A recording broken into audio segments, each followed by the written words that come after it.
Here we are, guys. Welcome back to the Escape 95 Club. Welcome back to another episode here in the club about affiliate marketing. We already talked about this in the past, but today we're going to talk about affiliate marketing with an expert. So we have here an expert. We have Jamie Gardner to talk about affiliate marketing. Welcome, Jamie. Nice to have you here on the show. Thank you so much for having me, man. I really appreciate you asking me to be part of this. And it's an honor. My sincere apologies for the slight tardiness on my behalf, but we made it here. That's the main thing. Technology. It I never know. works when you need it. It's always like this. This is a sort of a running joke between myself and a couple of my associates that, in spite of the fact we run an online business, we're not really that tech savvy. So it's kind of a running joke. But anyway, there you go. That's true. That's true. Well, good that you're here. So we're ready to start a conversation with you. I want to say to everyone watching right now, before we start talking about affiliate marketing and selling high ticket products, that guys, you can ask questions whenever you want. We're going live on different places, on Facebook, on YouTube, we're everywhere. But I will try to keep an eye to all the different streams. And if there is a question for Jamie, I will pay notice. I will take the question and I will ask the question to Jamie. So feel free to ask anything. I will take a look at the chat. Anyway, Jamie, tell us a little about yourself for the people who may not know you. Why are Awesome. you an expert and how did you become an expert about affiliate marketing? It feels funny to consider yourself an expert in anything, I think. But anyway, I'll give you the I'll try to keep the overview of me a little bit brief because otherwise everyone will get bored. But hi, my name's Jamie Gardner. Thank you for joining us here. Real quick backstory. I basically 1996. Pull up a chair, everyone. Let's go back to my history when I was a young man. 1996. I was still in high school, and my mum set up an e-commerce store.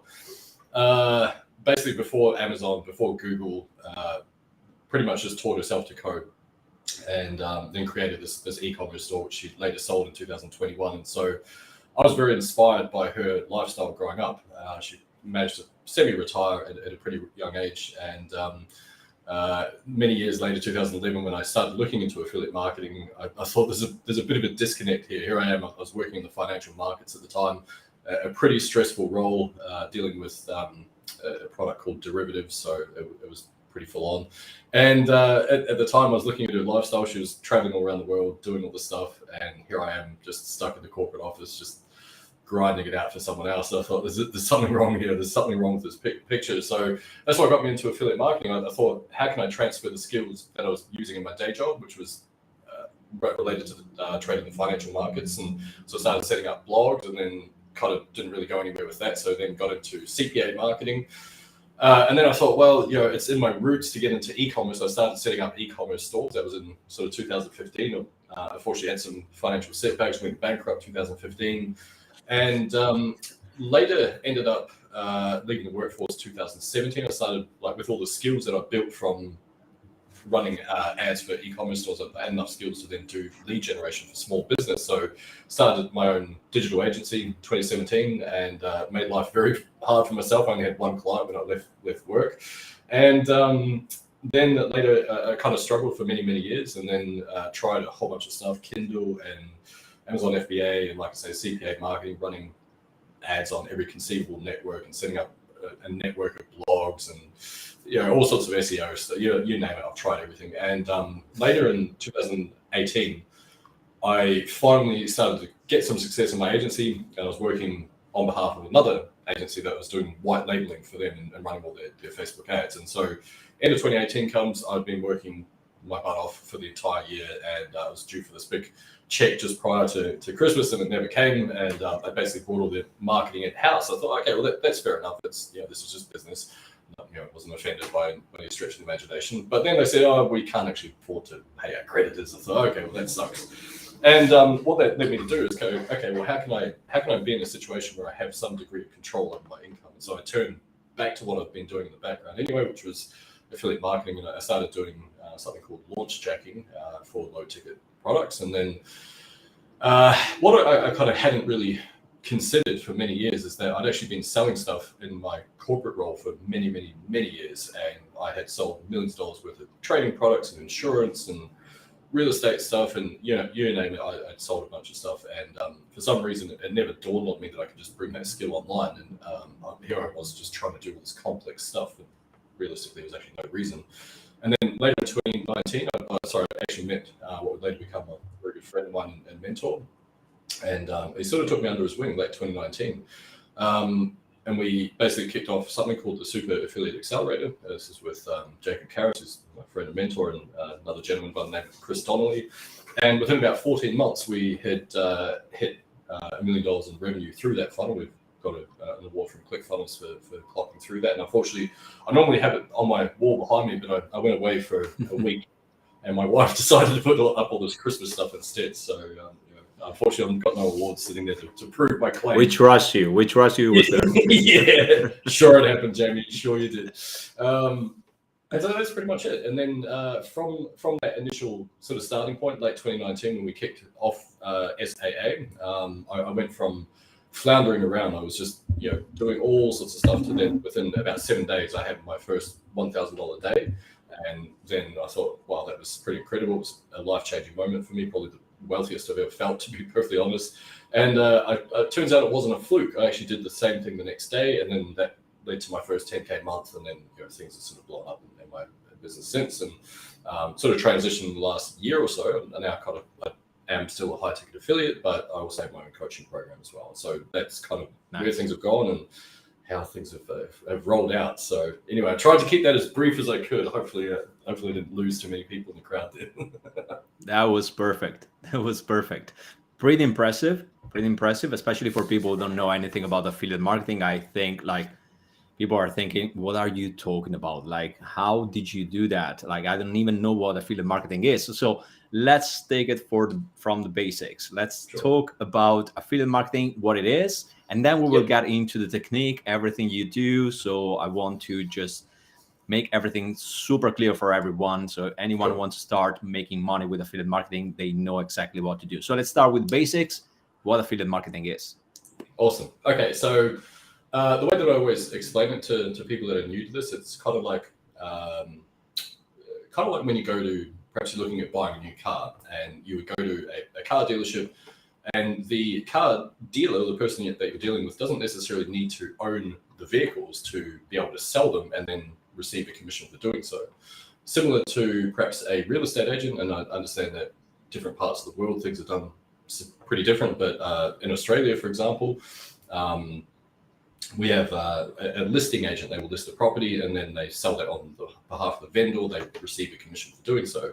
Affiliate marketing is pretty much the same thing, except you do it online, and instead of, having to necessarily meet people on a physical basis, you are able to send your affiliate link to someone, and that link is basically got something called a cookie on it, and that is a small piece of code which tracks whether or not you end up buying through that link. And then if you do, then you as the affiliate marketer receive a commission for doing so. There are a range of different products. What I specialize in, what I normally suggest to people to get involved in, is digital products. And these are things like software or courses or coaching programs, things like that are all done online. You can also promote physical products. So things like from Amazon. In fact, Amazon's actually the largest affiliate network in the world. They produce billions of dollars, as I'm sure everyone is aware of, and they are the largest affiliate network in the world. So yeah, that's kind of affiliate marketing. There is a range of different products. What I specialize in is what we call high ticket affiliate products. And to give you an example, that would be something where, normally speaking, and there's different kind of metrics of measuring this, but it's usually something that would be $500 and above. And as an affiliate, you would receive obviously a higher commission for promoting that product. The commissions start from, I've seen some that are like 0.5%, and I've seen them go all the way up to 100%. And people might be questioning that, going, why would anyone give away 100%? How does the actual vendor make money? And normally what it is, it's basically the vendor of a product. They will give away 100% of a low ticket offer, and that would be something like $7 or whatever. And that is just to attract a buyer. And then as that buyer goes through that process, they sometimes buy other things, and that is how the vendor is often remunerated. Low ticket is also great. That is something that would be traditionally sort of, I would normally say that's $100 and under. The benefits are it usually converts on a pretty high level. It's pretty easy to get sales, or easier, I should say. Now, none of this is easy. Just strike that from the record. None of it's easy. But the problem is that for most of us, we don't have a large audience, and unless you're able to find a way to get a large audience, it's hard to make significant income with low ticket products. Which is why I specialize in high ticket, which means that, for example, if you're aiming to make a couple of $1,000s per month, realistically, you only need a few sales, where you're making a $1,000 commission, for example. The other, I guess, thing that often people consider is they want passive income. A couple of things. One is you can't have passive income without active income first, and don't let anyone tell you differently. And the other part of it is if you're looking at promoting things that are based on a membership, for example, that could be like a software or some sort of perhaps a membership platform, for argument's sake. The dream is often, okay, well, I'll sell one unit of this and then I'll just get passive income forever. The problem is that the attrition rate is often very high, the natural sort of inflation. And so therefore people tend to drop off from these things relatively quickly, meaning that your what we call LTV, your lifetime customer value, is usually a lot smaller, which again is why I often suggest to people to start with high ticket affiliate marketing. So hopefully that gives a little bit of an overview. Hopefully that's clear enough as well. I haven't had to explain that. I think so. Absolutely great. Absolutely clear. Now that you were talking, I was thinking about a lot of questions. I would try to keep my questions at a reasonable number, but something that I was thinking while you were talking. Okay, first of all, I guess that everyone understood that is about like promoting somebody else's products and services. That's what you do in exchange of a percentage of the purchase. So it's just reselling something that is yours, but it's from somebody else, and you just get a cut on every purchase. You were talking about high ticket products, low ticket products, and you were talking as well about cookies. So without making it too complicated for the people that are not that familiar with affiliate marketing, what kind of products should you promote? Like if you should use a range of products, digital products, what kind of characteristics your product should have in order to be picked by you and promoted it? That's an amazing question. Good question. So it's, I don't want to sound like I'm fobbing this question off, but it really comes down to the individual. Because if you are using some sort of product, and it doesn't matter if it's physical or digital realistically, but if you are using some sort of product and you believe in it, you think that this is going to help other people out, could be a course on anything. There's, you name it, there's courses on absolutely everything these days. So let's say it's dog training and you've had success training your dog with this particular system, this particular course. In that case, if you believe in the product, then of course you feel that you've got results from it, then you're going to be able to, I guess, easily recommend that to people. It's not going to feel like there's not like an equal exchange when you're able to promote something that you believe in. And so that's kind of how I go with things. I guess where my specialty is I've obviously got my own programs and affiliate for other programs that are in the high ticket range. And again, for me, it comes down to things that I believe in. If I go through something, and even if I've invested in it, and I go through a course, and I don't feel that it's something that is going to tick all the boxes for people, then I just don't promote that to the same degree. So that's kind of how I take and what I suggest to folks how they follow through, because it's if you don't believe in something, it's going to be very hard to sell, because your code of ethics is going to kick in. You're going to be like, I don't feel good about selling this. So that's my take on things.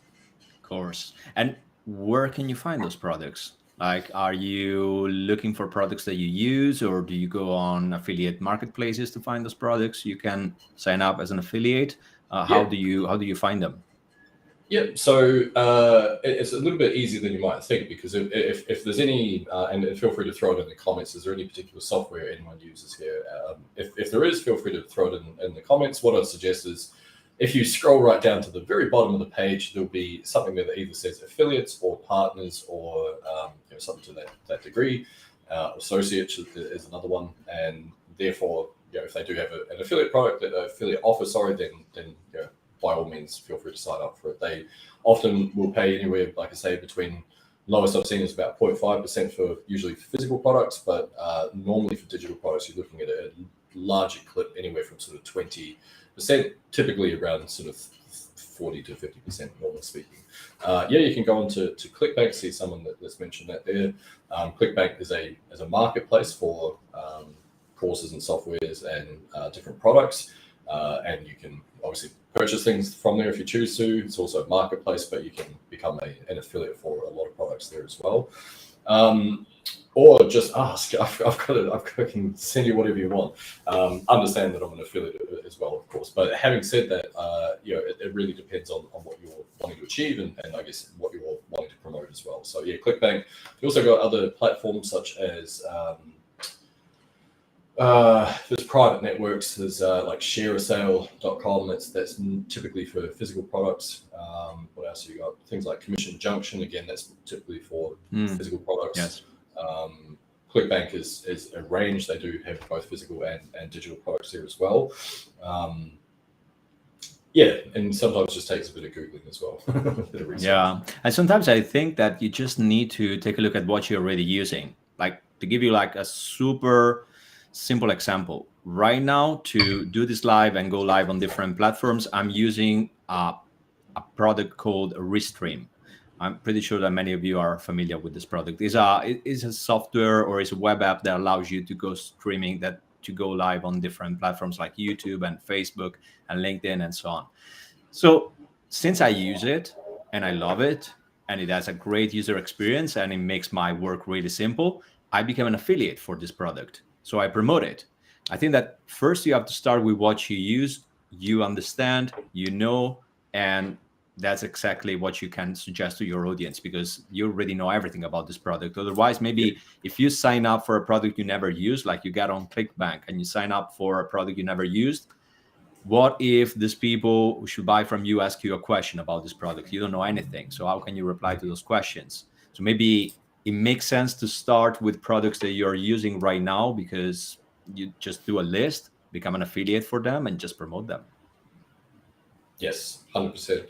And you'd be surprised at how many products you use, softwares and different things, where you kind of just have to do a little bit of research. You'll find that they do have an affiliate offer or a partner program or whatever they call it. And it's something that can, if you have any level of audience, or even if you're just referring it to friends and family, whatever, if you believe in it, if it's something that you feel that other people would use, then it's actually pretty simple just to refer folks through to that and obviously receive the commission. Another thing I didn't mention, and not sure if this was sort of obvious or not, but it doesn't impact the price at all. Like if I'm an affiliate or anyone else is an affiliate, it doesn't impact the price. Not like there's an additional clip added onto the price or anything like that. It's just basically, just the standard pricing. Just that commission gets paid to you as the referrer of that business.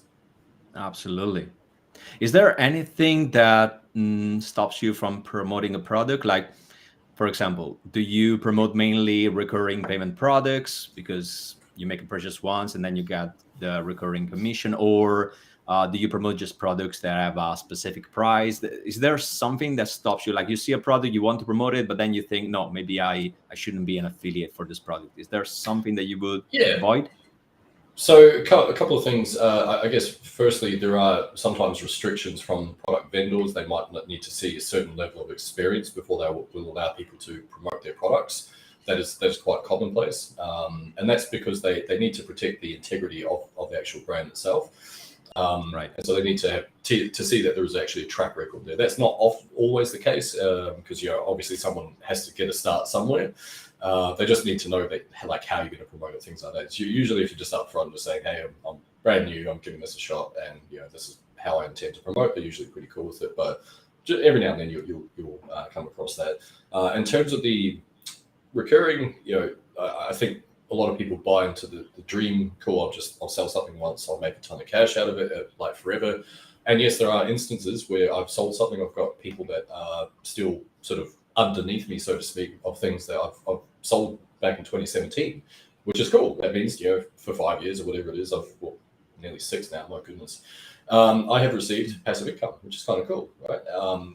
These people are the outliers, though, and so the problem is normally with a lot of these things, and if you want an example of this, think about any like software, for example, that you use yourself or memberships or whatever, and think about how many of those that you've sort of let slip or you've decided not to use anymore, and think about how long you stayed with that particular piece of software. And a lot of the time, there's going to be exceptions, of course, but a lot of the time it's 3 to 4 months, right? And so, as I sort of alluding to before, unless you've got the ability to either borrow an audience or push a lot of traffic to a particular offer, then I prefer high ticket.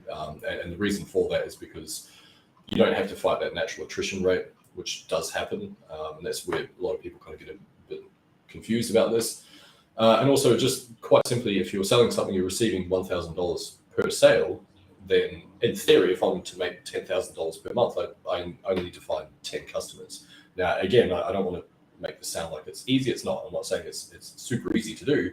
But once you learn a certain set of skills, it doesn't really matter what you're promoting, high or low ticket. It's still the same principles that are going to help deliver those buying triggers to people and all that type of stuff as well. So that's kind of how I would review those things anyway. I don't know if that makes sense. Yeah. So okay. You said the magic word, traffic, because it's simple to become an affiliate for a product or for a series of products. You just sign up, and in a matter of 1 day, 2 days, you're an affiliate. So you already have your affiliate link. You can start sharing that link. But the big problem here is, where do you find the people you should sell to? How do you find this attention, this visibility? How do you do it?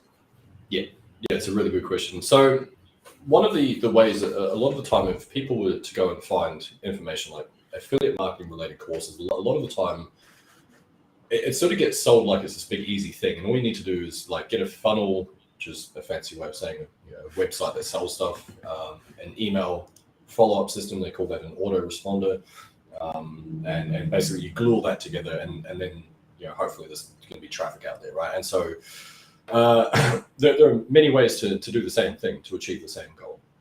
You can literally go onto any social media platform, Facebook, Twitter, LinkedIn, YouTube, TikTok, Instagram, you name it, Snapchat, etc., Pinterest, creating blogs, whatever, right? And so it in effect is the same stuff. You're just finding traffic from around the world, basically, of your target demographic.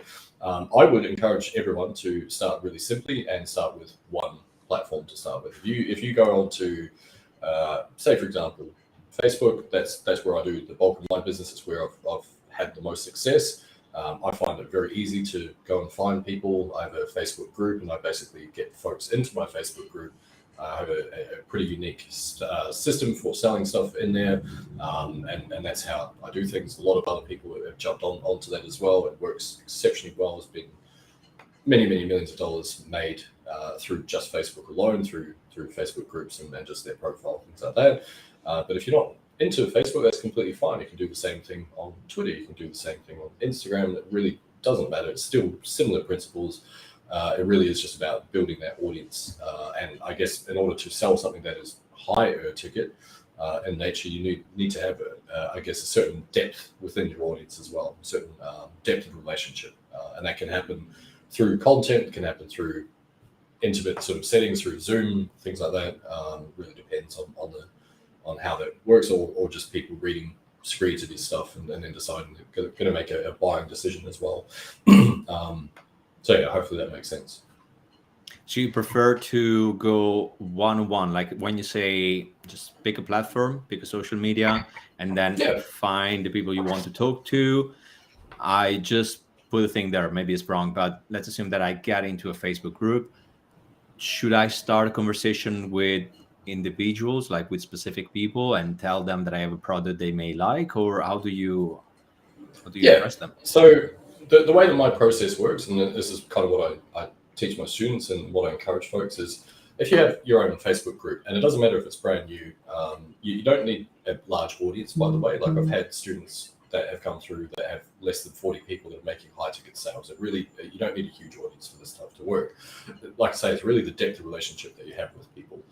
So the beauty of things like Facebook, it does have its negatives, of course, but the good side of it is that you can have a one-to-one approach, as in I can message people. I can also have a one-to-many approach. So that means that when I put out pieces of content, it can potentially get seen by more and more and more people. So therefore, I'm starting to use my marketing to attract folks into my world. I guess the question which I'll pose to the audience is, would you make a purchasing decision for something that's $3,000 to $5,000 plus if you hadn't had a conversation with someone? And if that's the case, and you would, then that's fine, and then you can certainly get away with doing that. I know I've closed many offers through nothing more than a Google Doc or a sales page, right, for example. But having said that, the people would have seen significant amounts of my content in order to be indoctrinated into my world and then to make that purchasing decision.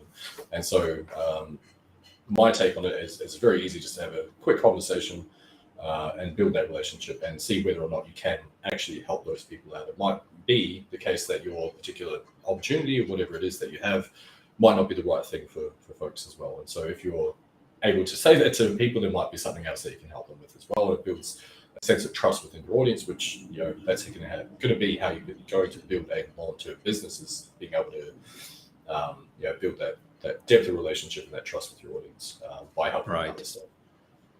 Because at the end, it's always a matter of trust, right? You can't join a group and you start talking with a stranger and then pitch your product. It doesn't work like this. People need to trust you and need to know you. So it makes sense when you say, if I have a group that is my group and people join my group knowing that I'm the founder and they join it because they know me. In that case, I can start a conversation with them and we are already on the right level to talk about the purchase or talking about an investment. In that case, it makes sense. Yeah, 100%. If you're, and this is why I love Facebook groups, is because it's your own little corner of the world.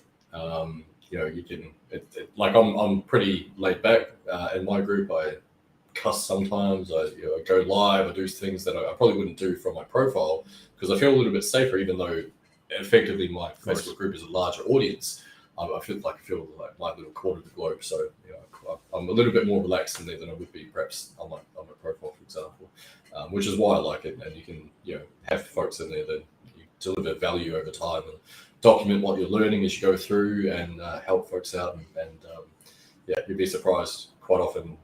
People that have been in your audience for quite some time, it might take them sometimes a very long time for them to go, okay, you know what, I want to check this person out and see how they can help me out as well. So it doesn't always happen rapidly. Sometimes it takes a little while to get folks pushing through that process in order to get them to be able to invest in something, for example.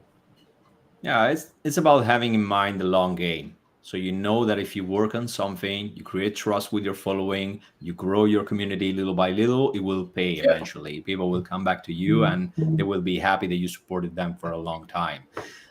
So to me, it makes totally sense. I always talk about creating your community, to support your community, help them if you can every single day with even a little piece of content, but help them every single day.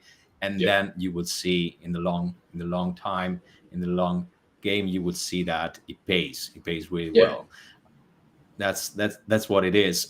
So since you talked about this is a question that I ask to all the experts that I interview, because it's easy for someone who is working. You establish your community, you have your Facebook group, you've been working on your Facebook group for a while.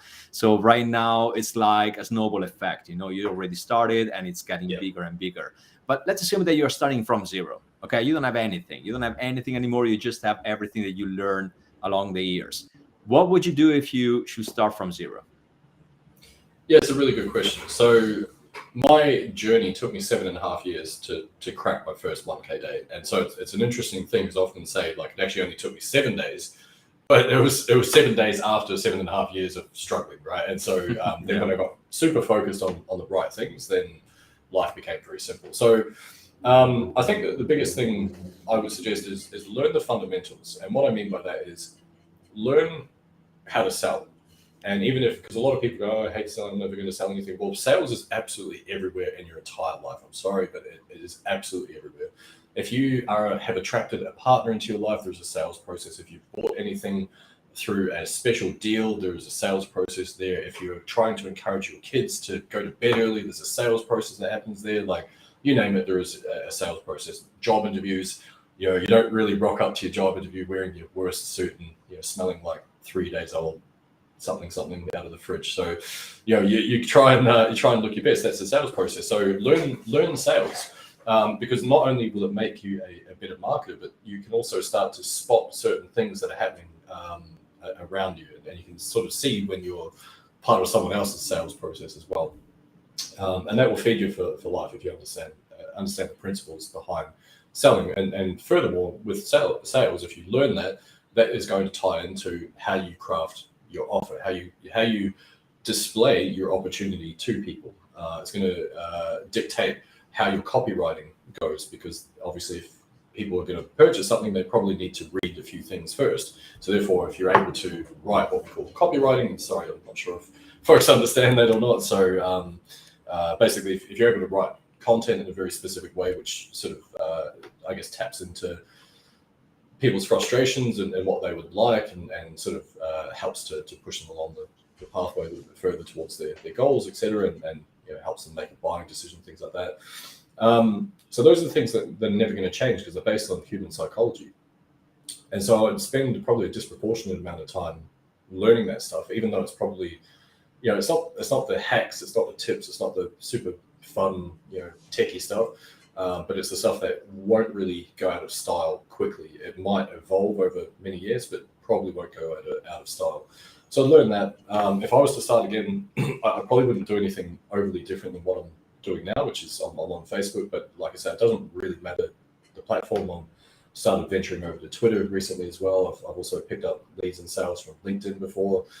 The principles really don't change that much, and quite simply, it's about, as you sort of alluded to before, it's about delivering value in advance, and realistically, the business in general, and this is affiliate marketing, but it really transcends affiliate marketing. And goes on to coaching, goes on to any other products, which is quite simply three things: build an audience, add value to that audience, and make them offers. Keep inviting them to be part of your opportunity. And I think if you're able to deliver that and do those three things, then that's kind of how you build a business. And before anyone sort of like goes, I don't have any value. Yes, you do. Everyone has value. Like if you picked up one tiny thing, for those of you that are brand new, you've never heard of affiliate marketing before, if you picked up one thing from this interview and you're like, okay, now I know some stuff. Well, there's someone else out there that doesn't know that, right? So now you have some sort of value to give them.